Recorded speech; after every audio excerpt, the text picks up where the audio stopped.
बुलेटिनच्या सुरुवातीची बातमी अर्थातच संभाजीराजे छत्रपती यांच्या संदर्भातली, कारण शिवरायांचं अरबी समुद्रातील स्मारक शोधण्यासाठी संभाजीराजे छत्रपती हे समुद्रात जाणार आहेत। पुण्याहून कार्यकर्त्यांसह ते मुंबईकडे रवाना झालेले आहेत, तर शिवस्मारक अद्याप झालं नसल्यानं संभाजीराजे छत्रपती यांच्या पक्षाकडून पाहणी केली जाते।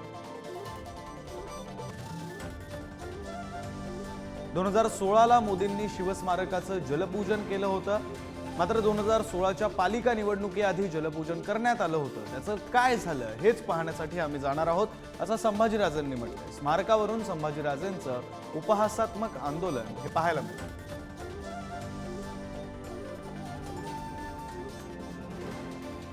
ही दृश्य आपण पाहतोय। संभाजीराजे छत्रपती हे आपल्या कार्यकर्त्यांसह, पक्षाच्या कार्यकर्त्यांसह मुंबईकडे रवाना झालेले आहेत।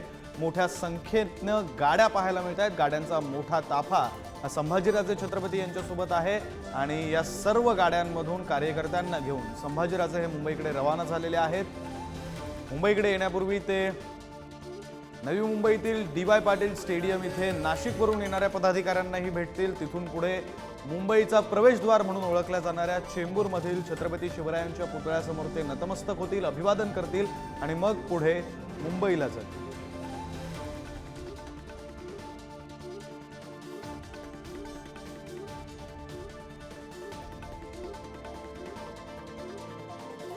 तर संभाजीराजे मुंबईकडे निघण्यापूर्वी त्यांच्याशी एक्सक्लुझिव्ह बातचीत केली आमचे प्रतिनिधी ज्ञानेश्वर चौतमल यांनी। अरबी समुद्रातलं शिवस्मारक शोधण्याची मोहीम छत्रपती संभाजीराजेंनी आज सुरू केली। पुण्यातून अगदी पहाटे हजारो समर्थकांसह मुंबईच्या दिशेनं छत्रपती संभाजीराजे रवाना झाले। आपल्यासोबत स्वतः संभाजीराजे, पुढारी न्यूजवर आपलं स्वागत। हा प्रवास आपला सुरू आहे, मुंबईच्या जवळ आपण पोहोचतो। काय नेमकं कारण आहे की तुम्हाला आज अशा पद्धतीनं अरबी समुद्रात जाऊन ते शिवस्मारक शोधावंसं वाटलं? ह्याची सुरुवात ही 2010च्या अगोदर झाली होती। शिवाजी महाराजांचं अरबी समुद्रात स्मारक व्हावं ते सुशील कुमार शिंदेनी जाहीर केलं होतं। पाठोपाठ 2010ला त्यावेळीचे तत्कालीन मुख्यमंत्री अशोकराव चव्हाणांनी सुद्धा जाहीर केलं की आम्हाला शिवाजी महाराजांचं अरबी समुद्रात स्मारक करायचं। ही चांगली बाब आहे, म्हणजे सगळे पुढारी नेते जर पुढाकार घेत असतील आणि शिवाजी महाराजांना साजेस असं स्मारक होत असेल जे देशात आजही नाहीये। पण ते झालं नाही, ते विशेष डायल्यूट झालं। 2014ला भाजपने आपल्या जाहीरनाम्यात नमूद केलं की स्मारक आम्ही पूर्ण करणार, जे काँग्रेस राष्ट्रवादींनी जी घोषणा केली होती।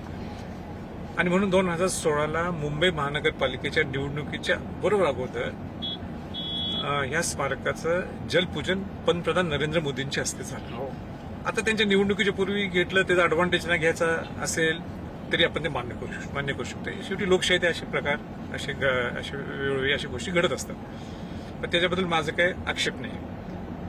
पण पंतप्रधान नरेंद्र मोदींना ज्यावेळी तुम्ही बोलवता त्याचा अर्थच असा आहे की सगळ्या परमिशन्स क्लिअर पाहिजे, कारण का ते देशाचे प्रथम नागरिक आहेत आणि देशाचे पंतप्रधान आहेत। तुम्ही केव्हाही असं कोणाच्या हस्ते करू शकता, पण पंतप्रधानांच्या हस्ते करू शकत नाही।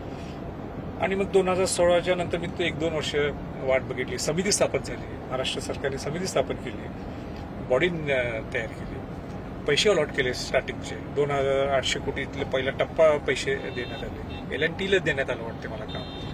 आणि मग पुढे काय गेलं नाही, आणि म्हणून मी सगळी चौकशी सुरू करायला लागलो। मग त्यावेळी देवेंद्र फडणवीस मुख्यमंत्री होते, त्यांच्याशी मी बोललो।